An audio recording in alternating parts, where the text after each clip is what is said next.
마땅히 해야 할 일을 하는 사람은 힘들긴 하지만 갈등은 없습니다. 근데 이게 내 일이 아니라고 생각하면 힘들기도 하고 갈등도 생기는 거예요. 이유도 모르는 고통은, 명분이 없는 고통은 마음을 배나 힘들게 합니다. 잠언 18장 14절, 18장 14절 같이 읽어보겠습니다. 사람의 심령은 그 병을 능히 이기려니와 심령이 상하면 누가 그것을. 자, 사람의 심령은 그 병을 능히 이긴다 그랬습니다. 근데 심령이 상하면 이길 수가 없어요. 왜 우리가 현실을 극복을 못할까요? 왜 현실적인 문제 때문에 마음까지 좌절이 될까요? 심령이 힘이 없어서 그런 겁니다. 여러분, 우리가 지금 제가 설교를 통해 말씀드리는 내용은 보편적인 이유입니다. 보편적인 이유. 그리스도인은 이러합니다. 근데 이게 모두에게 개인적인 해답이진 않을 것 같아요. 보편적이고 일반적인 답이 개인적인 답이 되는 과정이 있습니다. 그걸 배우는 과정. 그래서 그게 답이 나에게도 답이 된다면 실제로 내 인생의 문제를 해결할 수 있게 돼요. 그 과정을 우리가 고난을 통해 겪습니다. 근데 그걸 잘 못 겪으면 이제 갈등이 생기죠. 자기 연민이 생깁니다. 고린도전서 15장 19절. 만일 그리스도 안에 바라는 것이 다만 이생뿐이면 모든 사람 가운데 우리가 더욱. 이 명분이 없는 어려움과 고통이 마음에 갈등된다 그랬잖아요. 그리스도인들에게도 명분이 있어요. 그거는 우리가 고생하고 수고하고 절제하고 희생해야 되는 명분은 부활의 소망이 있기 때문입니다. 부활이 없다면 우리는 불쌍한 사람입니다. 이러고 있는 것이, 좋은 날씨, 하고 싶은 거 안 하고 하기 싫은 거 하고 자기 인생 포기하고 사는 게 얼마나 불쌍해요. 외부인들이 볼 때. 그래서 종교인은 참 어리석은 사람처럼 보이잖아요.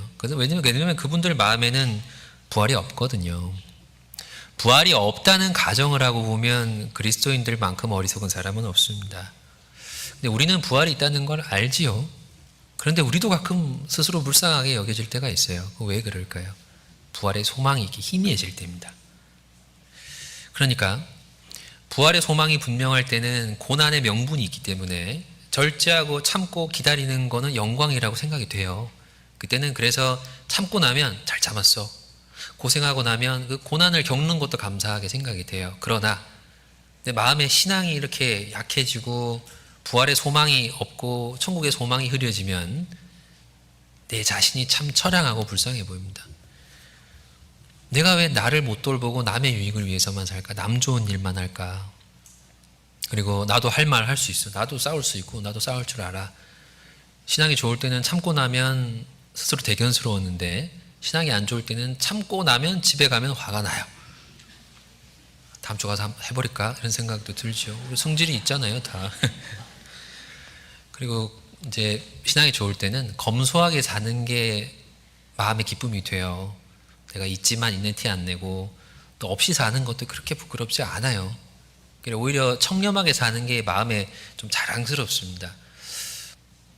신앙이 좋을 때는 검소한 게 자랑스러운데 내 마음에 내세가 마음에 이렇게 소망이 약해지면 불쌍해요. 남들이 나를 그렇게 보는 것처럼 불쌍해 보여요. 그리고 막 하고 싶은 거 못하고 참는 내가 불쌍해 보여요. 남 눈치 보면서 참고 교회 가면 식구들이 어떻게 볼까? 이렇게 입으면, 이렇게 하고 가면 판단하지 않을까? 그러니까 하고 싶은 건 많이 못하죠. 하기 싫은데 체면 생각해서 하는 일도 많고 덕이라는 이유로 우리가 해야 되는 일도 많으니까 억지로 하고 나면 마음에 부대낌이 생깁니다. 그럼 내가 불쌍해 보이죠. 신앙적인 가치 때문에 절제하고 있는 내가, 아직까지 하고 싶은 이거를 못하고 있는 내가 참 불쌍해 보인다는 거잖아요. 그 힘든 마음에서 오는 거거든요. 여러분, 불쌍한 사람 보면 어떤 마음 들어요? 도와주고 싶은 마음 들죠. 그래서 막 굶고 있는 사람 보면 뭐라도 좀 먹을 거 좀 줘야겠다. 추운데 막 떨고 있는 분이나 비 오는데 비 맞고 있는 분들을 보면 도와주고 싶은 마음 들잖아요. 여러분, 내가 불쌍해 보이면 어떤 마음 들까요? 나를 도와주고 싶습니다. 내가 할 말을 못해서 억울해하고 있어요. 그러면 이제 불쌍하죠, 내가. 그러면 어떻게 도와줘요? 한마디 해. 괜찮아, 한마디 해. 검소하게 사는 내가 불쌍해. 야, 사이보. 먹여주고 입혀주고 잘 대해주고 그런 마음이 들어요. 그러면 어떻게 되냐면요, 마음가짐이 바뀝니다. 32절. 범인처럼 에베소에서 맹수로 더불어 싸웠으면 내게 무슨 유익이 있느뇨? 죽은 자가 다시 살지 못할 것이면 내일 죽을 터이니 먹고 마시자. 내일 죽을 터이니 먹고 마시자. 이런 마음가짐으로 바뀌어버립니다. 그러니까 해버리자. 이게 교회 안에서는 기다리다가 결혼 못할 것 같고 마침 나 좋다는 사람이 있는데 이상형이야. 해버리죠. 이게 참 현실적인 이야기예요. 가고 싶은데 가버리고, 하고 싶은 말 해버리고, 입고 싶은 옷 입어버리고, 쓰고 싶은 데 써버리죠. 내일 죽을 터이니 먹고 마시자. 왜요? 부활이 없거든요. 내일 죽으면 후회되니까 오늘 사는 동안 재밌게 살자.